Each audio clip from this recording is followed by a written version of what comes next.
Understanding the differences between tax avoidance and tax evasion is an essential piece of knowledge for all taxpayers, whether you are an individual or whether you are a business. The difference between the two, by the way, folks, is the thickness of a prison wall. In this short video, I'm going to outline what tax avoidance is and what tax evasion is with some shared examples. I'm going to say why one should be encouraged and one should definitely be avoided. Hi folks, welcome to another weekly episode of I Hate Numbers, the channel that's there with a primary mission of improving your money mindset, increasing your financial awareness, helping your business make more profits, save tax and time as well. What a wonderful combination we have there.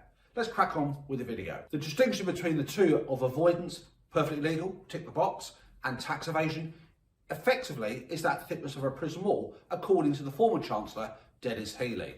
Tax avoidance is a perfectly legal practice. There may be some moral questions, but morality and tax aren't necessarily good bedfellow. For those individuals who claim allowances to minimise their tax burden, making investments into schemes which minimise the income and capital gains tax exposure, who arrange their estate to minimise the inheritance tax burden that will arise, those are all perfectly acceptable practices for tax avoidance. It's an established legal principle in the UK and a tax principle that an individual and a business can arrange their tax affairs such to minimise their tax burden. For me, that's something that should be encouraged, and it's always worthwhile to do an audit of your own personal tax situation to see what you can actually claim.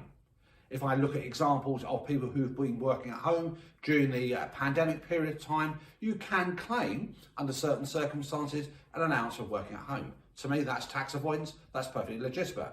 Where it raises the hackles is when we have high-profile cases from Jimmy Carr, Ken Dodd and the like, where they enter into schemes which seem morally questionable there as well. Now, tax evasion, on the other hand, is a definite no-no. That is illegal. It's actually a criminal offence, and in a worst-case scenario, if caught, you can go to prison. At minimum, if you are evading tax, then there will be financial consequences, penalties, fines and interest, as well as the tax that you owe. Now, what are examples of tax evasion? At the one level of society, that's businesses who may be selling for cash, not declaring the VAT on that, or perhaps not declaring the sale. They may be overinflating, overstating expenses, deducting expenditure when none has actually been incurred. People who've got second homes, second properties, who are renting them out and not declaring that income. In most cases, depending on the level of income, that's also going to be tax evasion. If you're selling goods on a more than hobby basis through eBay, through other channels here, and not declaring the income, that is also an illegal activity. It's also called money laundering, and that's tax evasion. Now, why you should definitely avoid it, apart from it being against the law and a criminal offence, is because most tax authorities, HMRC being no exception, have access to an incredible amount of information from third parties. They monitor, they track, they probably give GCHQ a run for their money, the amount of surveillance, the amount of intelligence and data they're gathering. And nowadays, anybody who operates here, unless you're completely under the radar,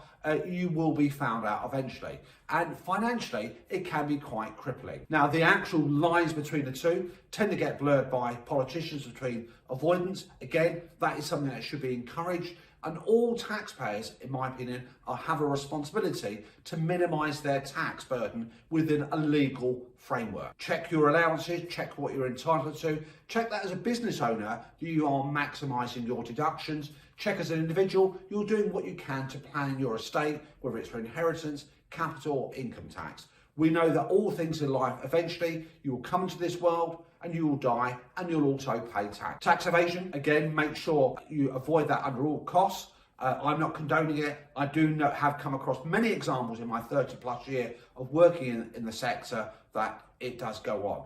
My advice would be, definitely do not do that. People can get themselves trapped into a corner whereby they haven't declared income historically, where they haven't accounted for that. And my advice is always to clients is be on the front foot, step forward and make that declaration and get your house in order. What you do not want is that prosecution, that HMRC coming after you, request that money.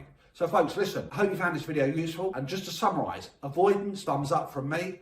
Do what you can to minimise your tax burden, but make sure you have good access to support and advice.